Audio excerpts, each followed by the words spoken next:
Welcome back. We are really thrilled to have you with us today. Yeah, thanks for joining us. We've got a great one today. We really do. For this deep dive, we are looking at it's a truly fascinating set of technical notes. The document is titled 11 Refrigeration System.pdf. It's a very specific, highly technical document. Right, it really gets into the mechanical guts of how marine vessels operate. Think about those massive ships with cold rooms for crew provisions or enormous refrigerated cargo ships. The ones managing to keep thousands of tons of perishable goods freezing cold while traversing the world's oceans. Exactly. And it's a remarkable piece of documentation to read through. It really is. I mean, when we consider a commercial ship at sea, it is completely isolated from the rest of the supply chain. Yeah, a floating island, basically. Exactly. So preserving a massive cargo of food or simply feeding a crew for months at a time, it is entirely dependent on this invisible, continuous, and highly pressurized cycle. And if it fails? If this specific mechanical loop fails, the consequences to the cargo, the crew, the overarching mission, they are immediate and catastrophic. Which brings us to our mission for today. We want to demystify this invisible thermodynamic magic happening right behind the metal bulkheads of those ships. It's magic that you, our listener, rely on as well. Oh, absolutely. Yeah. You rely on this exact same underlying technology every single day. It keeps the food in your kitchen safe, it keeps your internet servers from overheating, and it keeps your living spaces habitable during a heat wave. That the actual physics of how a refrigeration unit works is surprisingly elegant. And honestly, a bit counterintuitive to how most of us perceive temperature. It remains counterintuitive right up until you strip away our daily assumptions. You have to look at the fundamental thermodynamic rule at play. Because we tend to think of cold as a tangible thing. Right, like something we can pump into a room, Hmm. which is a fundamental misunderstanding of the physics involved. Okay, let's unpack this. Because the biggest misconception we have to shatter right out of the gate is the idea that refrigeration is about creating cold. Mechanically impossible. Right. Refrigeration is entirely about moving heat. Yeah. You are identifying thermal energy in an area where you don't want it, like inside a ship's cargo hold, and you are forcibly relocating it somewhere else. You are essentially pumping heat energy out of a highly insulated box.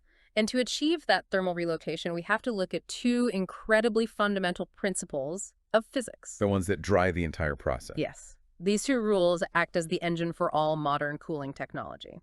The first principle is that liquids absorb heat when they change state from a liquid to a gas.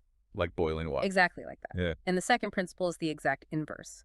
Gases give off heat when they change from a gas back to a liquid. So a liquid absorbs thermal energy to become a vapor, and a vapor expels thermal energy to become a liquid. That is the core of it. It's wild to think that everything we're going to talk about today, every thick copper pipe, every industrial valve, every massive piece of rotary machinery deep in a ship's hull, it's all built for one singular purpose. One very specific purpose. It's designed to force a highly specific chemical to change back and forth between a liquid and a gas over and over again in a closed loop. And harnessing that specific state change is where the true engineering genius comes in. The system manipulates pressure to force the chemical to boil and condense exactly where we want it to. Let's visualize this mechanical loop, because understanding the architecture makes the physics really click into place. It helps to picture it. The system is essentially a continuous circuit made of four major components. To make sense of the flow, you can draw a conceptual line right down the middle of this loop. Splitting it into two distinct halves. Right. You have the low side, which operates under low pressure, and the high side, which is the high pressure domain. And that division of pressure isn't just a structural detail, it is the core mechanism that drives the state changes. The imbalance is the point. Exactly. The entire refrigeration cycle is an engineered imbalance between the low side and the high side. So let's follow the actual journey of the refrigerant through this loop, tracking the heat as it moves. We start at step one, which acts as the boundary crossing from the low side into the high side. Compressor. The compressor. The refrigerant enters this compressor as a low-pressure gas, already carrying the heat it absorbed from the cold room, and the compressor's job is to violently squeeze that gas. Mechanically reducing its volume. Yes, and sending it out the other side as a high-pressure gas. It's kind of like, well, think about packing a suitcase for a trip. Okay, I like this analogy. You have a pile of clothes, which represents our heat, and you throw it all into the suitcase and sit on it, forcing the zipper closed. You are mechanically squeezing all that material into a much smaller, tighter space. It is a highly aggressive mechanical process. By reducing the volume of the gas, the compressor is artificially concentrating that heat energy. Just like packing the clothes tighter together. Right. It is packing the molecules closer together, increasing the pressure and the temperature simultaneously so that the thermal energy is primed to be dumped overboard. It's basic thermodynamics. Hmm. If you have a gas holding onto a specific amount of thermal energy, and you suddenly force that gas into a much smaller, highly pressurized volume, that heat has nowhere to hide. You are concentrating the heat to make it easier to extract in the next phase. And that concentrated, pressurized state prepares the refrigerant perfectly for step 2, where we actually expel the heat from the system. Right. Step 2 is the condenser. Our newly compressed high-pressure gas flows immediately out of the compressor and into the condenser coils. And here is where that second fundamental rule of physics we discussed takes over. Remember, gases give off heat when they transition from a gas to a liquid. Condensing. Yes. Inside the condenser, that high-pressure gas condenses back into a liquid state. As it undergoes that phase change, it expels the massive payload of heat it was holding on to. And on a marine vessel, where does that heat go? It is typically transferred to cooling seawater or forced ambient air that is actively flowing around the condenser coils. Just think about the scale of that thermal transfer on a commercial cargo ship. You have huge volumes of seawater being pumped through heat exchangers just to carry that expelled heat away from the refrigerant and dump it into the ocean. It's massive. And once the heat leaves the chemical, the gas condenses into a high-pressure liquid. The refrigerant is essentially wiped clean, thermally speaking. It has successfully dumped its payload outside the system. But to make this a continuous loop, we need that liquid to go back inside the cargo hold and absorb another load of heat. But there's a problem. Right. The problem is, it is still sitting at a very high pressure. Here's where it gets really interesting. Step 3 introduces the expansion valve. The throttle. Yes. This component acts as the heavily restricted gateway back to the low side of the system. This high-pressure liquid is forced through the narrow throttle of the expansion valve. And when it emerges on the other side of that throttle, Its pressure absolutely plummets. It drops to a low-pressure environment and immediately flashes into a vapor. what's fascinating here is how the sudden, violent drop in pressure is what physically primes the refrigerant to do its main job. Because of the pressure change. Right. By dropping the pressure so drastically, you lower the boiling point of the fluid. The system is essentially forcing the refrigerant to become incredibly hungry for thermal energy. It wants to boil. It desperately wants to fully boil and expand into a gas, but to achieve that phase change, it requires a massive input of heat. Which sets the stage perfectly for step 4, the evaporator. The evaporator is the network of coils located directly inside the cold rooms. The part of the machinery that physically interacts with the space you are trying to keep frozen. Exactly. This newly created low-pressure vapor mixture enters the evaporator coils. And because of the pressure drop that just occurred at the expansion valve, it needs heat to complete its expansion into a full gas. Connecting back to our first rule of physics. Exactly. Liquids or cold vapor mixtures absorb heat when changing into a gas. So the refrigerant acts like a thermal vacuum. It pulls ambient heat directly out of the air circulating inside the cold room. And as it absorbs that heat, the temperature of the room drops. Your crew provisions stay frozen, and your commercial cargo stays perfectly preserved. Mission accomplished. And then the refrigerant, which is now fully transformed into a gas and loaded with the thermal energy it just pulled from the room, leaves the evaporator. And travels all the way back to the compressor to be squeezed again. Compress the gas to concentrate the heat. Condense it to a liquid to expel the heat into the ocean. Drop the pressure through the expansion valve to lower its boiling point. And evaporate it in the cold room to absorb more heat. It is a relentless, continuous cycle of mechanical pressure changes driving thermodynamic state changes. It is a profound engineering achievement. But all of this mechanical architecture, the heavy compressors, the heat exchangers, the expansion valves, it's completely useless without the precise chemical flowing through the pipes. The refrigerant. Right. Let's transition from the mechanical loop to the actual substances doing the heavy lifting. We have quite a cast of characters to introduce when it comes to industrial refrigerants. Because the mechanical hardware only functions because these specific chemicals possess the exact boiling points, vapor pressures, and thermodynamic properties required to change states at manageable temperatures. Let's start with one of the most historically significant heavy hitters, which is ammonia. This is one of the oldest and most widely used of all refrigerants. particularly in large-scale operations. Yeah. Ammonia's longevity in the industry makes perfect sense when you look at its thermodynamic efficiency. It works really well. It is highly effective for commercial and large industrial applications, specifically in systems utilizing reciprocating compression. Mechanically speaking, ammonia absorbs and expels heat with incredible efficiency. But But that performance comes with severe operational liabilities. Ammonia is both highly toxic to humans and highly flammable under the right conditions. imagine the terrifying reality of relying on ammonia on a vessel isolated in the middle of the Pacific Ocean. It's a huge risk. If you suffer a pipe rupture or a valve failure in an enclosed machinery space, you are suddenly dealing with a chemical that will actively poison the crew It'll displace breathable air. and potentially ignite. The sheer volume of safety protocols, ventilation systems, and emergency gear required to manage an ammonia system is immense. It forces naval architects and engineers to look for alternative chemicals, depending on the specific application and the acceptable risk profile of the vessel.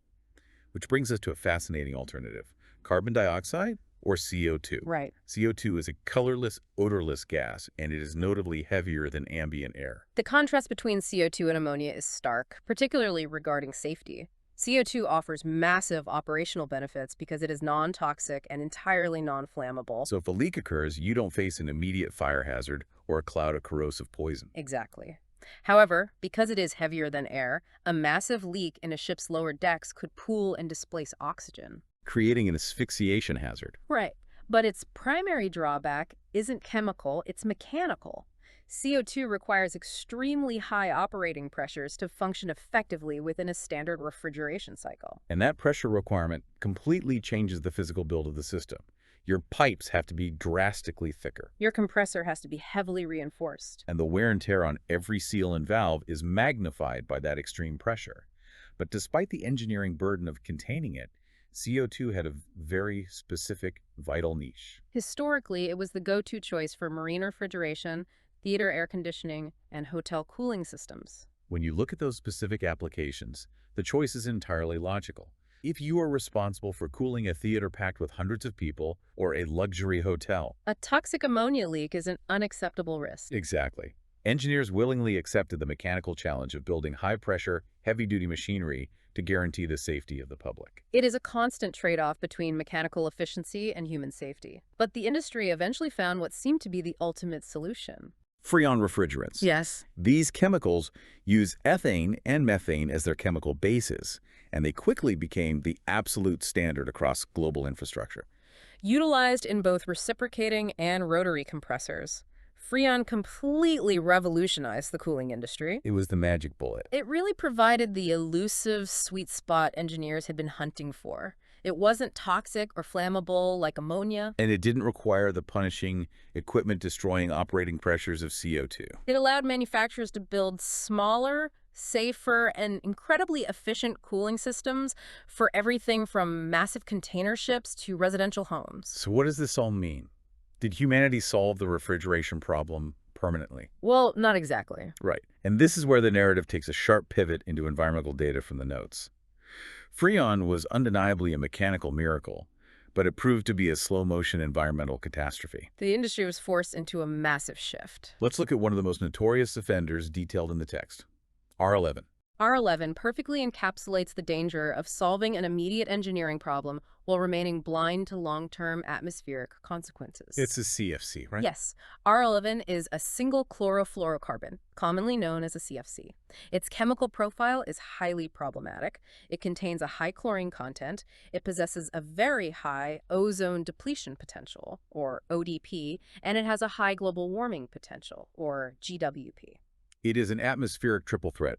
Every time a ship's refrigeration system developed a leak, which happens constantly in high-vibration marine environments, that R11 escaped into the sky. Actively chewing a hole in the ozone layer. And accelerating global warming. Yeah. The regulatory response to this discovery was absolute.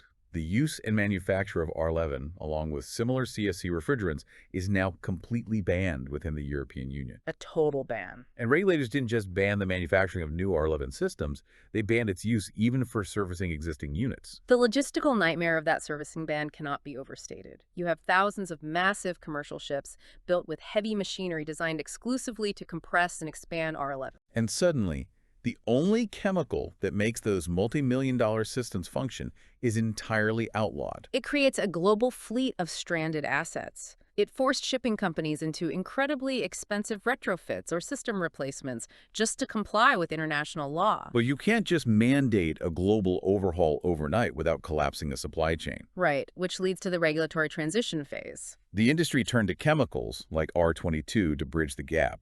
R22 is a hydrochlorofluorocarbon, or HCFC. By adding hydrogen to the chemical structure, the environmental profile changes significantly. R22 has a low chlorine content, a low ODP, and only a modest GWP compared to its predecessors. If we connect this to the bigger picture, You can see how global regulators wielded R22 as a temporary stepping stone. They utilized a phased approach to slowly strangle the supply chain, forcing the industry to adapt. phase out slow. Exactly. R22 was permitted in small heat pump systems for a time, but regulators drew a hard line for the future. No new systems utilizing R22 could be manufactured for use within the EU after late 2003. And the regulatory squeeze didn't stop there.